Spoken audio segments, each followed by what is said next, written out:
જાલોદ તાલુકાના લીલવા ઠાકોર મુકામે શીતળા ભવાની માતાજીના મંદિરના ચોકમાં ભગવાન સાંઈબાબાનો 14મો પાટોત્સવ ધામધૂમથી ઉજવાયો હતો।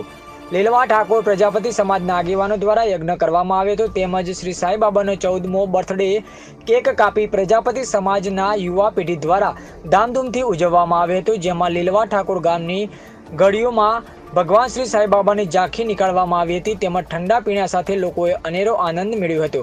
સાથે બેન્ડ બાજાના તાલે ગરબા ઘૂમી લોકોએ અનેરો આનંદ જોવા મળ્યો હતો। લીલવા ઠાકોર ગામના લોકો દર વર્ષની જેમ આ વર્ષે પણ સાથે ભેગા મળી તેમજ ગામના વડીલો આગેવાનો ઉપસ્થિત રહ્યા હતા, સાથે પ્રસાદ ગ્રહણ કરી ભંડારાનો આનંદ મેળવ્યો હતો।